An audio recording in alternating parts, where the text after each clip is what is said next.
कौन बनेगा नेता। नगर निगम के चुनाव पास आने वाले थे। पूरे कानपुर शहर में टिकट को लेकर मारामारी शुरू थी, लेकिन सबसे ज्यादा चर्चा में वार्ड नंबर 40 की सीट थी। वो इसलिए क्योंकि इस बार वहां की सीट महिला के लिए आरक्षित थी। अब सवाल ये था कि चुनाव लड़ेगा कौन।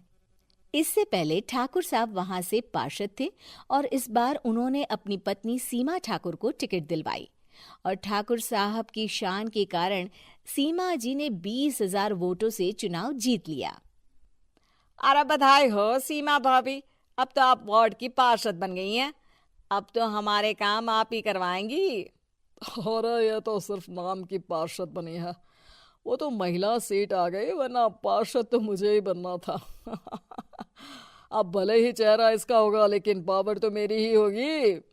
अरे वाह भाई साहब, क्या दिमाग लगाया है आपने भी। आइए आप लोग, खाना लगा दिया है सबके लिए। सीमा जी पार्षद बन चुकी थीं, फिर भी उनकी एक ना चलती। सारे काम ठाकुर साहब खुद ही संभाल लेते और जहां जरूरत पड़ती वहां सीमा जी का अंगूठा लगवा लेते। सीमा जी ज्यादा पढ़ी लिखी भी नहीं थी। एक दिन ठाकुर साहब और सीमा एक प्रोग्राम में जाते हैं। अरे ठाकुर साहब, आप आ गए। ओहो, पार्षद मैडम भी आ गई हैं। स्वागत है आप दोनों का। लगता है हमारे पार्षद फंड का सही इस्तेमाल हो रहा है। चलिए अब उद्घाटन करते हैं। ये लीजिए ठाकुर साहब कैची, आप ही सबसे पहले प्रवेश कीजिए। सब लोग आगे निकल जाते हैं और सीमा जी पार्षद होने के बावजूद भी पीछे खड़ी रह जाती हैं। वो देखती हैं कि वेलकम बोर्ड पर उनका नाम है, लेकिन महिला होने के कारण कोई उनका सम्मान नहीं कर रहा। अगले दिन एक आदमी उनके घर आता है। अरे ठाकुर साहब नमस्कार।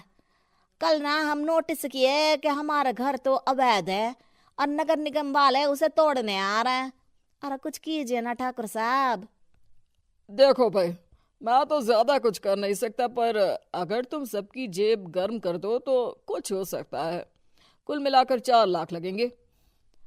अरे 4 लाख ठाकुर साहब? अरे भाई, मैं अपने लिए नहीं मांग रहा हूँ। दरोगा है, इंजीनियर बाबू है, बड़े साहब है, सबको देना पड़ता है ना थोड़ा थोड़ा। बोलो है मंजूर? तभी वहां अचानक सीमा जी आ जाती हैं। अरे ये आप क्या कर रहे हैं? पहले इन्हीं लोगों से तो आपने वोट मांगे, अब इनसे ही पैसे ले रहे हो। अरे चुप रहो तुम, तुम्हारा काम है सिर्फ अंगूठा लगाना, तुम वही किया करो। मुझे दूसरे काम तुम मत सिखाओ, समझी? और तुम ना जाओ, अब पैसे लेकर आओ, वरना जेसीबी किसी भी वक्त आती होगी। सब कुछ ऐसे ही चलते रहता है। एक दिन सीमा जी और ठाकुर साहब को एक लोकल मीटिंग में बुलाया जाता है। वहां पर कई और अधिकारी लोग भी मौजूद रहते हैं। अब मैं चाहूंगा कि ठाकुर साहब हमारे बीच 2 शब्द कहें। मेरे प्यारे भाइयों और बहनों, आज मेरा सौभाग्य है कि मैं आप सबकी सेवा दिन रात कर पा रहा हूँ। आपने मेरी पत्नी को भारी मतों से जिताया है, इसलिए मैं आप सभी का शुक्रगुजार हूँ। मैं आप सबसे वादा करता हूँ कि हमेशा की तरह हमारे वार्ड में किसी को कोई तकलीफ नहीं आने दूंगा। सभी लोग तालियां बजाने लगते हैं। अब मैं माननीय पार्षद मैडम को स्टेज पे बुलाना चाहूंगा। अपने नाम को बुलाया सुनकर सीमा जी एकदम चौंक जाती हैं। उन्हें बिल्कुल उम्मीद नहीं थी कि इतनी बड़ी जगह उन्हें मंच पर बुलाया जाएगा। जैसे तैसे वो मंच पर चढ़ती हैं।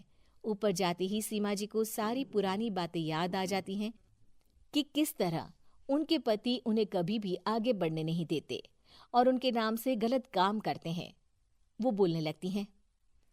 मैं आपके वार्ड की पार्षद सीमा हूँ। आप में से बहुत कम लोग ही मुझे जानते होंगे, क्योंकि इससे पहले मुझे कभी ऐसा मौका ही नहीं मिला। सारे मौके मेरे पार्षद पति यानी आपके ठाकुर साहब ही लेते रहे, लेकिन आज ये मौका मुझे मिला है तो मैं इसे ऐसे ही नहीं जाने दूंगी। मैं आपको ये बताना चाहती हूँ कि आपके ठाकुर साहब मेरे नाम की आड़ में गैर कानूनी काम करते हैं, जिस पर अंगूठों के निशान मेरे होते थे।